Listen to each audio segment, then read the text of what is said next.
سورۃ النجم، مرض کر چکا ہوں 3 صورتیں ہم نے پڑھ لی اس گروپ کی۔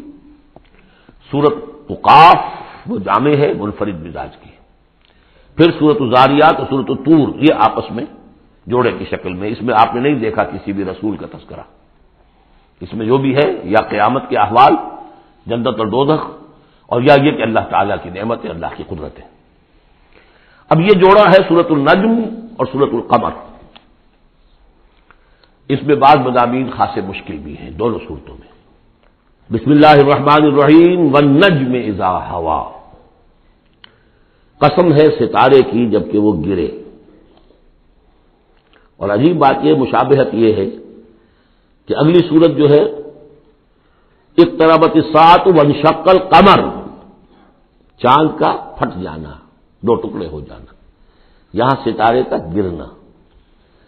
والنجم اذا ہوا، قسم ہے ستارے کی جبکہ وہ گرتا ہے۔ یہ ہوا کے ساتھ ہوا جو بنتا ہے فعل ماضی، تو ہوا یہوی کہتے ہیں گرنا، نیچے کو اترنا، اور ہوا یہوا اس کے بعد یہ ہوائے نفس، خواہش نفس، اس سے مضارع یہوا بنتا ہے۔ والنجم اذا ہوا، جب قسم ہے ستارے کی جب وہ گرے، ما ضل صاحبکم وما غوا، ستارہ گرتا ہے، گر سکتا ہے، تمہارا یہ ساتھی محمد صلی اللہ علیہ وسلم یہ نہ بھٹک سکتا ہے نہ گمراہ ہو سکتا ہے۔ ما ضل صاحبکم وما غوا، اور نوٹ کیجئے گا یہ اس کا مثنیٰ جو ہے اس مضمون کا آپ کو ملے گا آخری پارے میں سورہ تکویر میں، وہاں بھی صاحبکم کا لفظ آیا ہے۔ وما صاحبکم بمجنون ولقد رآہ بالافق المبین وما هو علی الغیب بضنین وما هو بقول شیطان الرجیم۔ اصل میں نبی اکرم صلی اللہ علیہ وسلم نے جو حضرت جبرائیل کو دیکھا ہے، ایک تو یہ کہ جب حضرت جبرائیل وحی لے کر آتے تھے تو آپ کو نظر تو کچھ نہیں آتا تھا، فرشتہ نظر تو نہیں آتا تھا، وہ تو عرض کیا کہ وہ تو ایک عالم امر کی شے ہے، اور جو حضور کی شخصیت میں جو عالم امر کا حصہ ہے روح، اس پر براہ راست اس کا نزول ہے، وہ آنکھوں سے نظر نہیں آتا تھا، اس وحی کو آپ اپنے ان کاموں سے نہیں سنتے تھے، وہ تو نغمہ وہی ہے نغمہ کہ جس کو روح سنے اور روح سنائے۔ اور ویسے جب حضرت جبرائیل آتے تھے انسانی شکل میں، وہ ایک بالکل دوسری شکل ہے، وہ تو یہ کہ حضرت داہیہ کلبی جو ہے رضی اللہ تعالیٰ عنہ، وہ بہت حسین صحابہ میں سے بہت صحیح حسین انسان تھے، ان کی شکل میں بالعموم ان کی صورت میں حضرت جبرائیل آتے تھے، لیکن وہ وحی نہیں شمار ہوتی۔ ہم نے ام السنہ وہ حدیث جس میں جبرائیل آئے اور حضور نے فرمایا جبریل تھے جو تمہیں تمہارا دین سکھانے آئے تھے، لیکن وہ قرآن میں نہیں ہے، ام السنہ ہے، وہ ام القرآن نہیں ہے۔ البتہ یہ کہ حضرت جبرائیل کو ان کی اصل ملک کی شکل میں حضور نے اپنی ان آنکھوں سے 2 مرتبہ دیکھا ہے۔ ایک مرتبہ بالکل آغاز میں، جبکہ حضرت جبرائیل جو ہیں ایسے ظاہر ہوئے، حضور اتر رہے تھے غار حرا سے، جبل نور سے، تو آپ کو آواز آئی یا محمد۔ یہ پہلی وحی کے بعد جو فترت ہوئی ہے، کچھ عرصے کے لیے وحی رکی رہی، اس وقت واقعہ پیش آیا۔ آپ نے سامنے دیکھا، پیچھے دیکھا، کوئی نہیں، نظر کوئی نہیں آیا۔ پھر تھوڑی دیر آپ چلے گئے، شاید مجھے کوئی دھوکہ لگا ہے، ایسی میں نے سنا ہے، کوئی آواز نہیں تھی، پھر آیا یا محمد، پھر دیکھا 2-3 مرتبہ کوئی نظر نہیں آیا، کچھ خوف سا محسوس ہوا، تیسری مرتبہ یا محمد، تو اچانک حضور کی نگاہ اوپر اٹھی، تو حضرت جبرائیل فرشتے کی جو اصل شکل ہے اس میں وہ تھے افق پر، اور پورا افق بھرا ہوا تھا اس سے۔ تو اصل ملک کی صورت میں حضرت جبرائیل کو حضور نے اس وقت دیکھا، اور ایک دیکھا ہے پھر عند سدرۃ المنتہا، شب معراج میں، جب ساتھ آئے ہیں لے جانے کے لیے انسانی شکل میں تھے، کوئی سواری بھی ایسی تھی جس کو کہ براق کہا جاتا ہے، وہ بھی محسوس ہے تھی، لیکن یہ کہ جہاں انہوں نے کہا 7ویں آسمان پہ جا کر کہ بس اب آگے میری گنجائش، اب آگے آپ کو اکیلے جانا ہے، اس سے آگے اگر میں گزرا میرے پر جل جائیں گے، بے سوزے تجلا بے سوزت پرم، اگر یکسر منہ برتر پرم، اگر میں نے اب اس سے آگے ایک بال برابر بھی میں آگے بڑھا تو میرے پر جل جائیں گے، اب آگے آپ کا کام۔ اس وقت بھی وہ ان کی اصل شکل میں ظاہر ہوئی حضرت جبرائیل علیہ السلام۔ یہ بات اس لیے ضروری ہے کہ جیسے محدثین جو ہیں وہ اس کی تحقیق کرتے ہیں کہ حضور سے کس نے سنا، اس سے جو روایت کر رہا ہے کہ میں نے اس صحابی سے سنا جو تابعی ہے، آیا ان کی ملاقات بھی ثابت ہے کہ نہیں؟ تابعین کے طبقے کا ایک شخص وہ ہے کہ جس کی عمر ابھی 6 برس کی تھی کہ وہ صحابی فوت بھی ہو گئے، اور وہ کہہ رہا ہے میں نے ان سے سنا، تو پھر وہ حدیث جو ہے محدثین اس کو قبول نہیں کریں گے۔ تو دیکھتے ہیں کہ لنک جو ہے مضبوط ہونا چاہیے۔ روایت ہے نا، ان فلاں ان فلاں ان فلاں، حضور سے فلاں صحابی نے سنا، اس نے سنا، اس تابعی نے سنا، یہ لنک جو ہے یہ ملاقات ثابت ہونی چاہیے۔ تو چونکہ جو حدیث اللہ ہے، یہ قرآن کیا ہے؟ حدیث اللہ، یہ حدیث ہے۔ احسن الحدیث اللہ الذی انزل احسن الحدیث کتابا متشابہا مثانیہ، یہ ہم پڑھ چکے ہیں سورہ زمر میں۔ اس حدیث کا یہ حدیث اللہ سے کس نے سنا؟ جبرائیل نے۔ جبرائیل سے کس نے سنا؟ محمد نے۔ تو ان کی ملاقات ثابت ہے۔ اصل ملکی شکل میں حضرت جبریل کا دیکھا جانا اس اعتبار سے بہت اہم ہے، اس لنک کو اسٹیبلش کرنے کے لیے اس کو یہاں پہ بیان کیا جا رہا ہے۔ ما ضل صاحبکم وما غوا، تمہارے یہ ساتھی ہے لوگوں، یہ محمد نہ بہکے ہیں اور نہ بے راہ ہوئے ہیں، نہ بھٹکے ہیں۔ وما ينطق عن الهوى، اور یہ جو کچھ کہہ رہے ہیں اپنے جی سے نہیں کہہ رہے، خواہش نفس سے نہیں کہہ رہے۔ ان هو الا وحی یوحی، نہیں ہے یہ مگر وحی جو ان کی طرف کی جا رہی ہے۔ علمہ شدید القوی، انہیں تعلیم دی ہے، سکھایا ہے اس نے جو بہت طاقت والا ہے۔ یہاں حضرت جبرائیل ہیں جو مراد ہے۔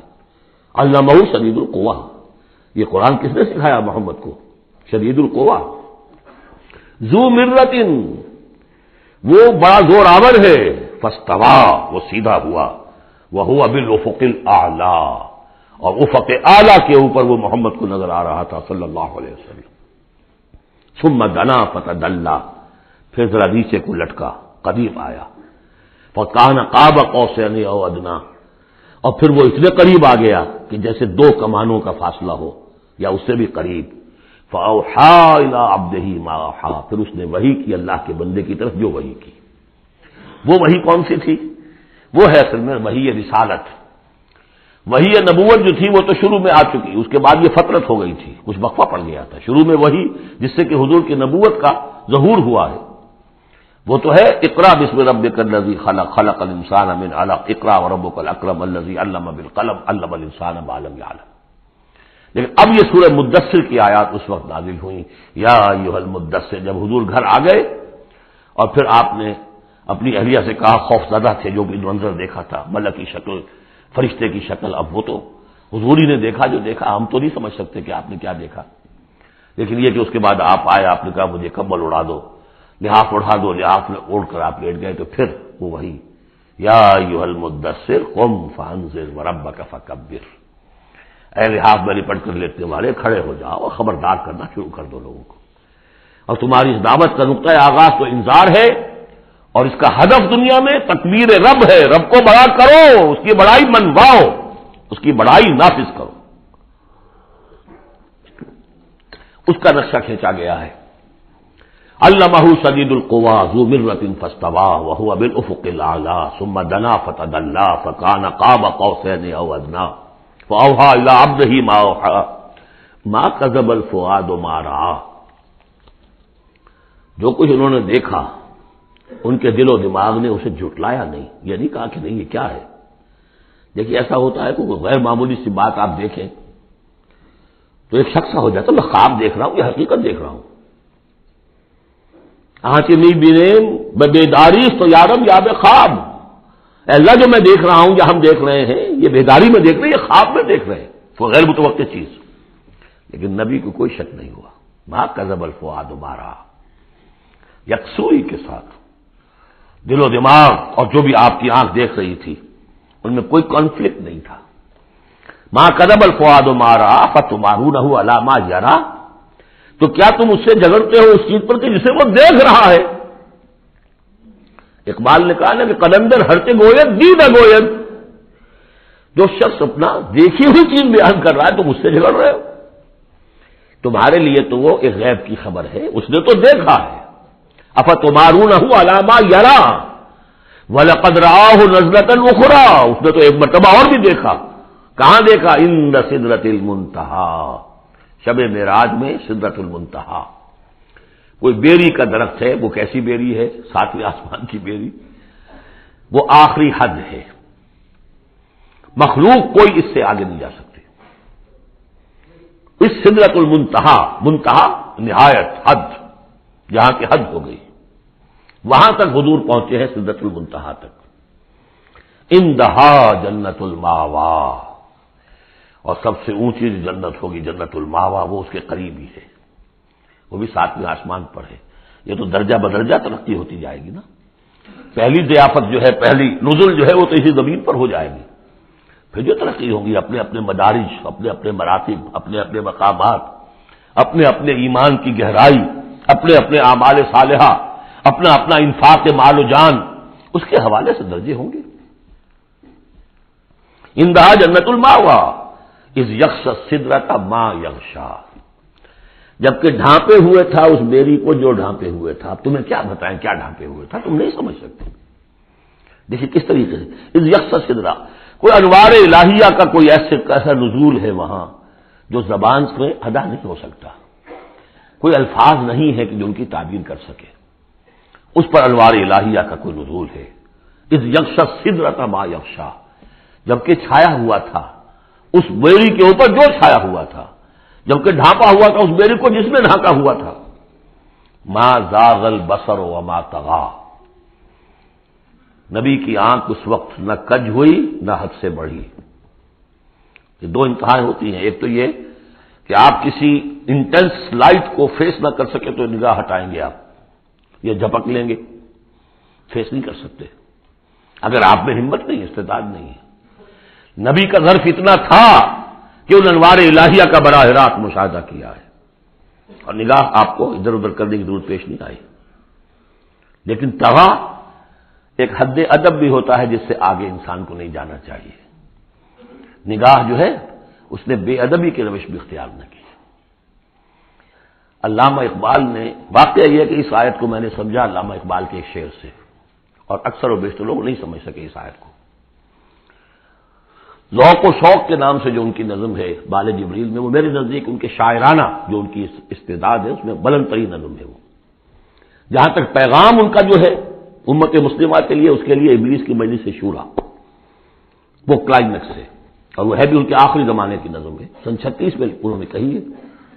اس کے بعد تو بیماری اتنے رہے ہیں، بہت کم اشعار کہے، لیکن اس میں ذوق و شوق میں ایک شعر ہے، عین وصال میں مجھے حوصلہ نظر نہ تھا، عین وصال میں مجھے حوصلہ نظر نہ تھا، گرچہ بہانہ جو رہی میری نگاہ بے ادب، میری نگاہ بے ادب بہانہ تلاش کرتی رہی کہ میں مشاہدہ براہ راست کروں، حالانکہ عین وصال ہے اس وقت، لیکن یہ کہ میرے اندر حوصلہ نہ تھا کہ میں حسن کا براہ راست مشاہدہ کر سکوں۔ عین وصال میں مجھے حوصلہ نظر نہ تھا، گرچہ بہانہ جو رہی میری نگاہ بے ادب۔ یہاں ان دونوں چیزوں کے برعکس بات ہے جو اقبال اپنے بارے میں کہہ رہا ہے۔ میں تو بے ادب بھی ہوں، اور میں تو چاہتا تھا کسی طریقے سے حد ادب سے تجاوز کر کے دیکھوں، لیکن میرے اندر تو حوصلہ نہیں تھا۔ محمد میں وہ حوصلہ تھا، دیکھا ہے، براہ راست دیکھا ہے، نگاہ جما کر دیکھا ہے، لیکن ایک حد سے تجاوز نہیں کیا، حد ادب کے اندر رہے۔ ما زاغ البصر وما طغى لقد رأى من آیات ربہ الکبریٰ، دیکھا انہوں نے اپنے رب کی عظیم ترین آیات کو۔ اب وہاں جا کر جو مشاہدہ ہوا ہے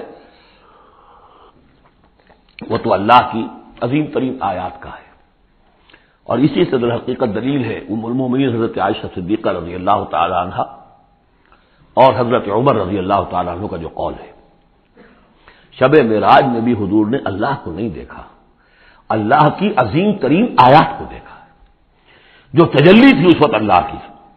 حضرت عائشہ صدیقہ کا کہنا تو یہ کہ نور لا یرا، وہ نور ہے، دیکھے کیسا جا سکتا ہے۔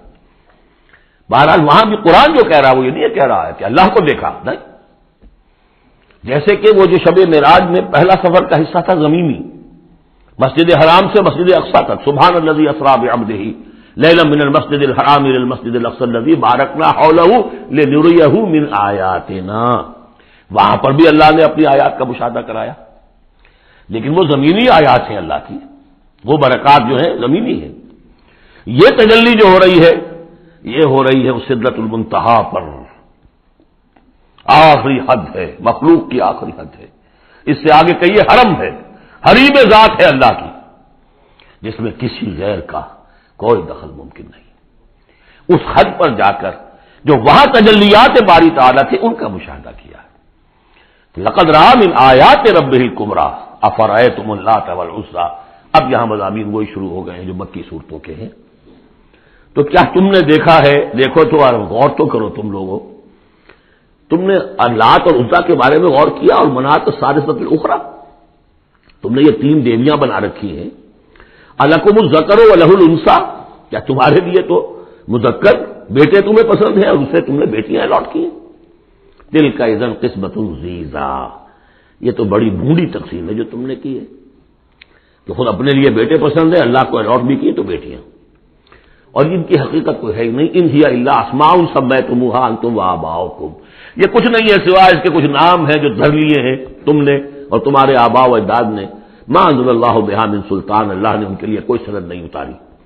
ان یتبعون الا الظن وما تهوى الانفس، یہ نہیں پیروی کر رہے مگر اپنے صرف ظن کی، اپنے گمان کی، ظن و تخمین، اٹکل پچو، یا تهوى الانفس جو خواہش نفس ہے، وشفل تھنکنگ ہے، انہوں نے کچھ چیزیں بنا لی ہیں اپنی خواہشات ہی کو عقائد کی شکل دے دی ہے۔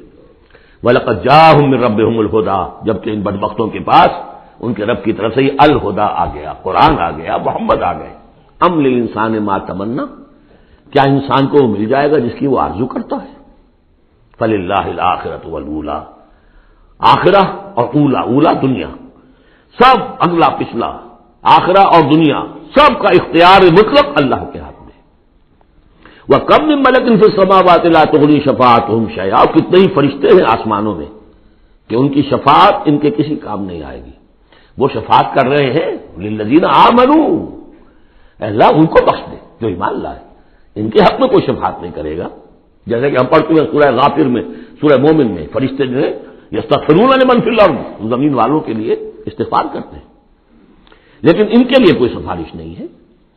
لا تغنی شفاعتہم شیئا الا من بعد ان یأذن اللہ لمن یشاء ویرضی، وہ تو جس کے لیے اللہ اجازت دے گا، چاہے گا، اس کو اجازت ہوگی تو اس کو فائدہ پہنچے گا۔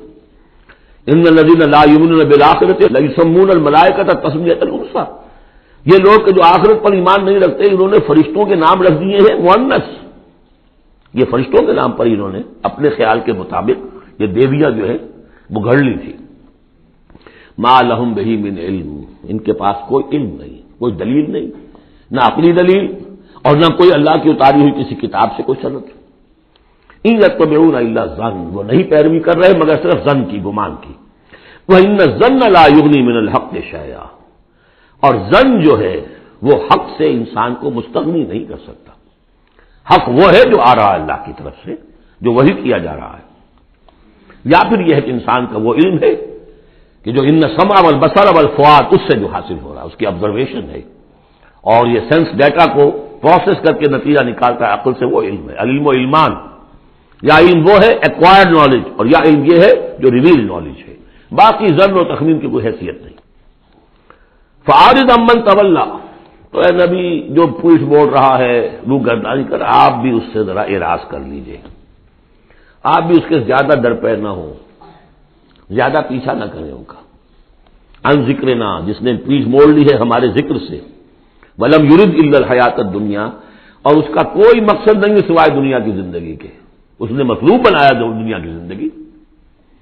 وہ ہم سورہ بنی اسرائیل میں پڑھ چکے ہیں یہ مضمون، من کان یرید العاجلۃ عجلنا له فیہا ما نشاء لمن نرید ثم جعلنا له جہنم یصلاها مذموما مدحورا ومن اراد الاخرۃ وسعى لها سعیها وهو مؤمن فاولئک کان سعیهم مشکورا۔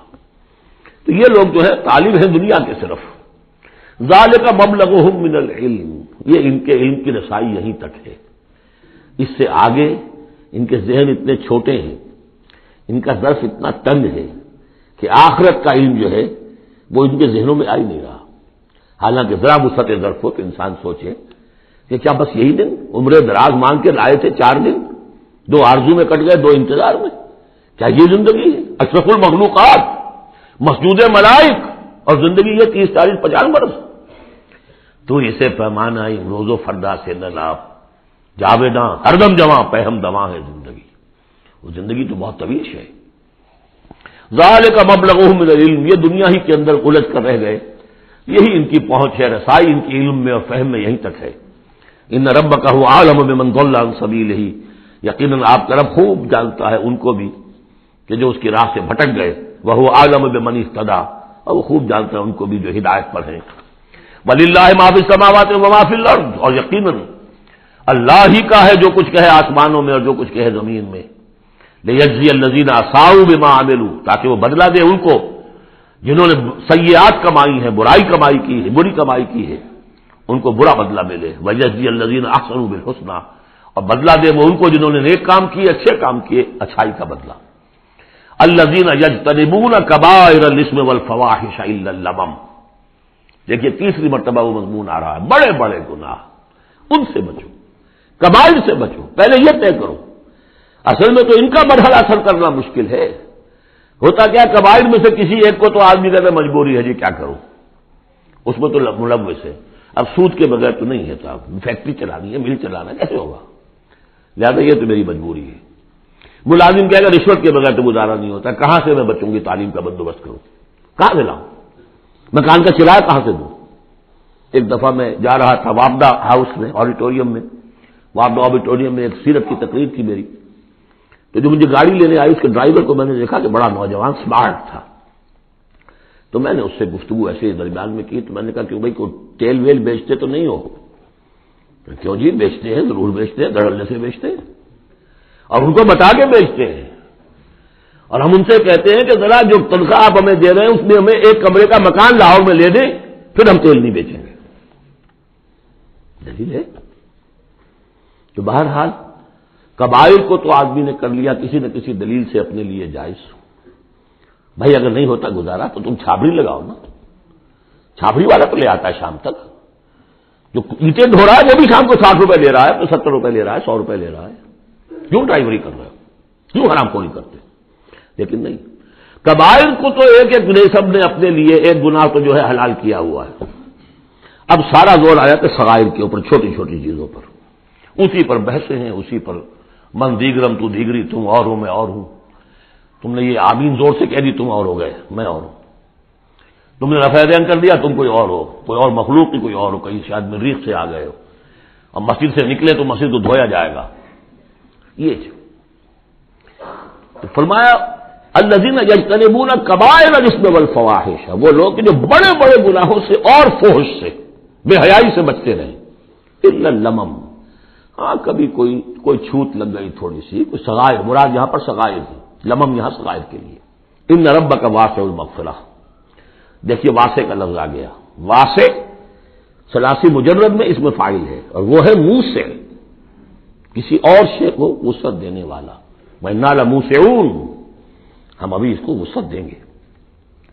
ان ربک واسع المغفرہ، یقیناً آپ کا پروردگار جو ہے بہت بہت وسیع مغفرت والا ہے، وہ عالم بکم، اور وہ تمہیں خوب جانتا تھا اس وقت بھی اذ انشاکم من الارض، جبکہ تمہیں زمین سے اس نے اٹھایا، تمہاری تخلیق کا مادہ جو ہے وہ مٹی سے جب آغاز کیا، وَإِذْ أَنْتُمْ أَجِنَّةٌ فِي بُطُونِ أُمَّهَاتِكُمْ، اور وہ اس وقت بھی تمہیں دیکھ رہا تھا اور تم سے واقف تھا جبکہ تم اپنی ماؤں کے پیٹوں میں جنین کی شکل میں تھے۔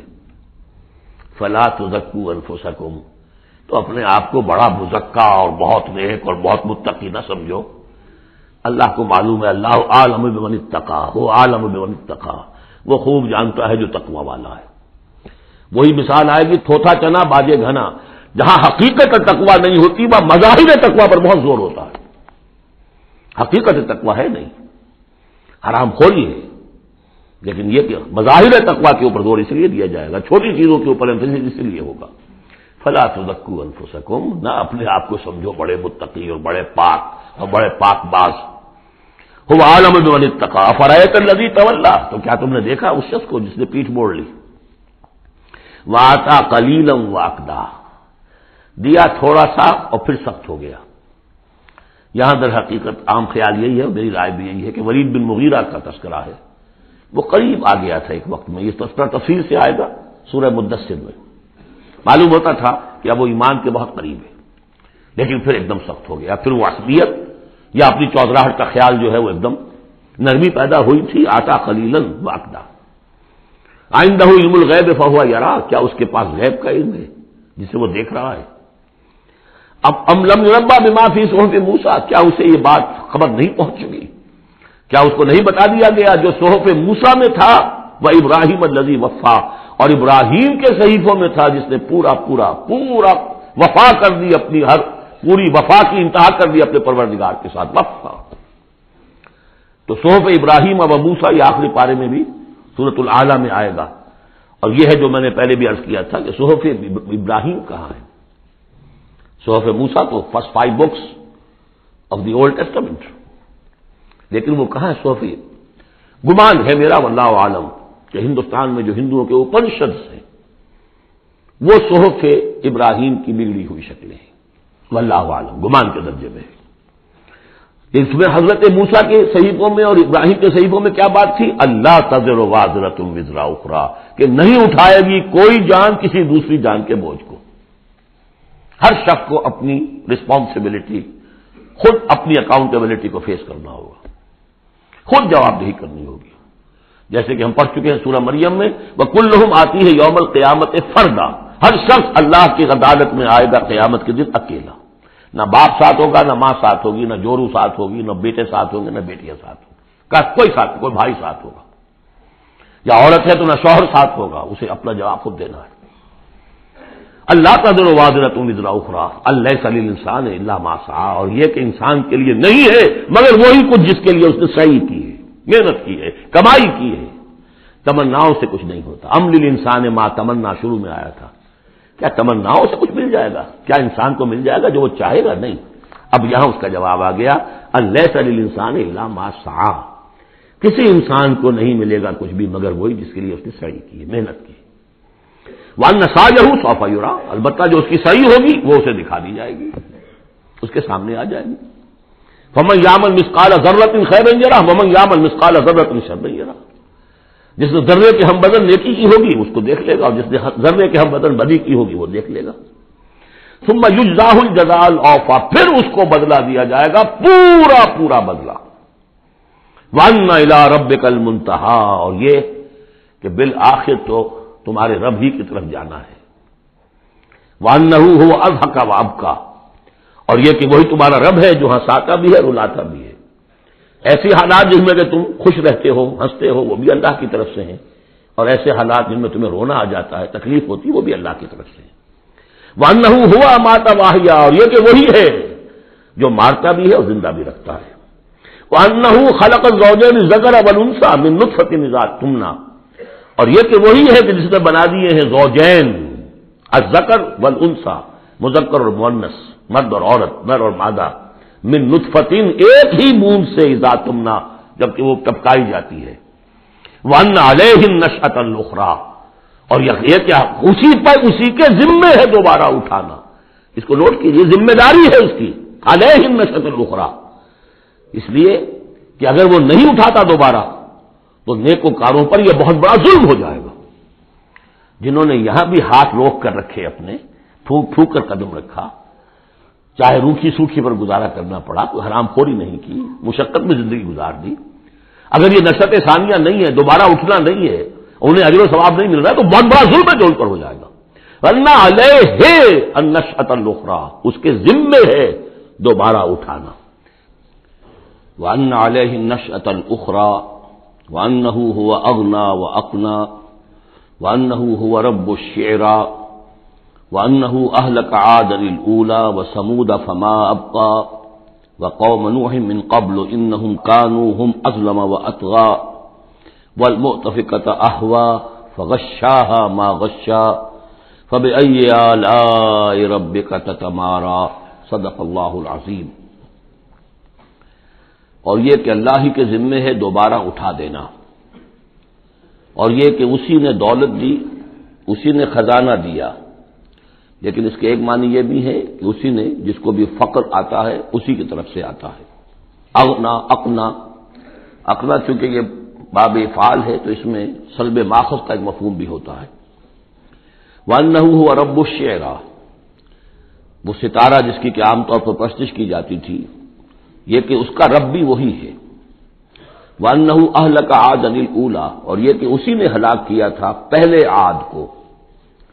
عاد وہ قوم تھی جو احقاف میں آباد تھی، جن کی طرف کہ حضرت ہود علیہ السلام مبعوث ہوئے تھے، لیکن اس کے بعد پھر جو قوم سمود وجود میں آئی، چونکہ اسی قوم عاد میں سے جو اہل ایمان تھے اور حضرت ہود علیہ السلام انہوں نے وہاں سے ہجرت کی، اور پھر ان کی نسل سے یہ دوسری قوم جو سمود وجود میں آئی، تو اسے عاد ثانیہ بھی کہا جاتا ہے کہ پہلے عاد وہ تھے، دوسرے یہ عاد ہیں۔ سمود کو بھی عاد ثانیہ کہا جاتا ہے کیونکہ یہ انہی کی نسل تھی۔ تو انہ اہلک عاد الاولی، اسی نے ہلاک کیا تھا پہلے عاد کو، وثمود فابقا، اور عاد ثانیہ یعنی سمود کو بھی تو پھر کسی کو باقی نہ چھوڑا، وقوم نوح من قبل، اور ہلاک کیا تھا اس نے نوح کی قوم کو اس سے پہلے، انہم کانوا هم اظلم واطغى، یقیناً وہ تو ان سے بھی بڑھ کر ظالم اور ان سے بھی بڑھ کر سرکش تھے، والمؤتفقۃ اہوا، اور وہ بستی کہ جسے اس نے پلٹ دیا تھا، الٹی ہوئی بستی کو اس نے پٹخ دیا، اس سے مراد ہے سدوم اور عمورہ کی بستیاں، فغشاها ما غشا، اور پھر اس کو ڈھانپ لیا جس چیز نے کہ ڈھانپ لیا، جب اس کے اوپر ایک دفعہ تو وہ زلزلہ آیا اور تلپٹ کر دیا، اور پھر اس پر کنکروں کی بارش ہوئی تھی، فغشاها ما غشا، تو وہ کنکروں کی بارش نے پھر ان کو اب ڈھانپ دیا۔ فبأي آلاء ربك تتمارى، تو تم اپنے رب کی کون کون سی قدرتوں کے بارے میں تم اسے جھٹلاؤ گے یا ان کے بارے میں شک کرو گے۔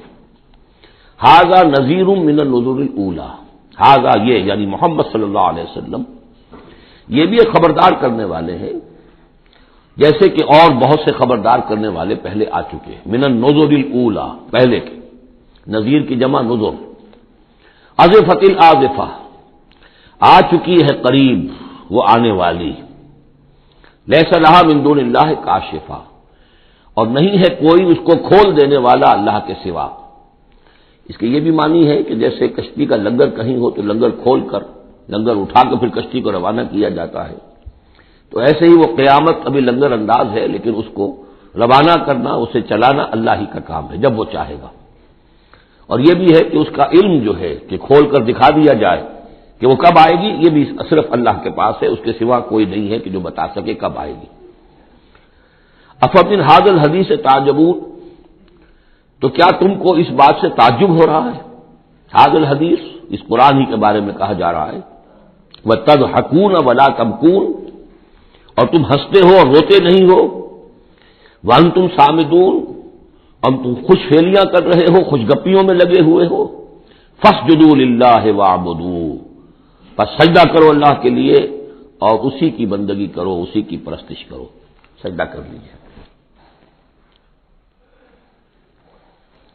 اس سورہ مبارکہ میں جو زور خطابت ہے، جیسا کہ میں نے پہلے عرض کیا کہ ہم لوگ اس کا صحیح اندازہ نہیں کر سکتے۔ یہ جو عربوں کا ایک ذوق تھا، بڑے بڑے خطیب ان کے ہاں ہوتے تھے، خود حضور نے فرمایا ہے کہ ان من الشعر لحکمۃ وان من البیان لسحرا، بہت سے شعر ایسے ہوتے ہیں کہ جو حکمت پر مبنی ہوتے ہیں، حکمت کے خزانے، اور بہت سے بیان، بہت سے خطبے، بہت سی تقاریر ایسی ہوتی ہیں کہ جن میں جادو کا اثر ہوتا ہے۔ تو اس خطبے کے اندر جو خطابت کا جوش ہے، جیسا کہ میں نے عرض کیا، اب ظاہر بات ہے کہ وہ عرب اور خاص طور پر جو کہ پوری فصاحت اور بلاغت سے واقف ہوں وہ سمجھتے ہیں، لہذا اس کے بارے میں جو رائے آتی ہے وہ یہ ہے کہ آپ نے جس مجمع میں کھڑے ہو کر یہ سورت سنائی تو پورا کا پورا مجمع جو ہے دب بخود رہا، اور وہ ساکت و صامت ہو کر اس کو سنتے رہے۔ وہ کافر بھی تھے، اہل ایمان بھی تھے، بڑے بڑے دشمن بھی تھے حضور کے، لیکن یہ کہ اس کا ایسا زور تھا، اتنا اثر تھا، اتنی تاثیر تھی کہ دم بخود رہے، اور آخر میں جب حضور نے یہ آیت پڑھی تو سب کے سب سجدے میں گر گئے۔ البتہ بعد میں پھر انہوں نے بات بنا لی ایک، اور وہ واقعہ ہے تلقا غرانیق العلا کا، جب ان سے کہا گیا تم بھی سجدے میں گر پڑے محمد صلی اللہ علیہ وسلم کا یہ کلام سن کر یا قرآن ان کی زبان سے سن کر، تو انہوں نے کہا کہ ہم نے تو سنا تھا کہ اسی میں انہوں نے یہ بھی فرمایا تھا جہاں ذکر آیا ہے افرأیتم اللات والعزی ومناۃ الثالثۃ الاخری، تو وہاں محمد نے یہ بھی کہا تھا تلک الغرانیق العلا وان شفاعتہن لترتجی، یہ بڑی اونچی دیویاں ہیں، بڑی اونچے مقام والی دیویاں ہیں، یہ لات اور منات اور عزا، اور یہ کہ ان کی شفاعت کی توقع ہے، شفاعت کریں گے۔ تو ہم نے چونکہ یہ آیت بھی سنی تھی، یہ بھی سنا تھا ان کے زمان سے، لہذا ہم نے سمجھا کہ بس اب جھگڑا ختم ہو گیا، اور محمد نے بھی ہماری دیویوں کو کسی درجے میں مان لیا، جھگڑا تو یہی تھا، لہذا ہم بھی ان کے ساتھ سجدے میں گر گئے۔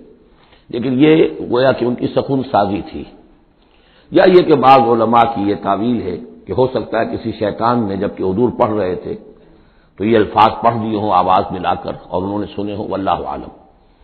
لیکن میرے نزدیک یہ اصل میں اس صورت کی تاثیر تھی، اس کی اتنی ہیبت تھی اس میں کہ اس کے نتیجے میں جب آخر میں یہ حکم آیا سجدہ کرو اللہ کو اور بندگی کرو اسی کی، تو وہ سب کے سب گویا کہ بے اختیار جسے ہم کہتے ہیں، فَأُلْقِيَ السَّحَرَةُ سَاجِدِينَ، جیسے القیہ کا لفظ آیا ہے کہ وہ جادوگر جو تھے حضرت موسیٰ علیہ السلام کا جو مقابلہ کرنے آئے تھے، فعل مجہول ہے، گرا دیے گئے جادوگر سجدے میں، جیسے کسی نے ان کو پکڑ کر اور الٹا کر دیا اور سجدے میں گرا دیا، یعنی بے اختیار کرنا انسان کا۔ تو ایسا ہی معاملہ اس صورت کے سننے پر بھی ہوا ہے، واللہ عالم۔ بارک اللہ لی ولکم فی القرآن العظیم ونفعنی وإیاکم بالآیات والذکر الحکیم۔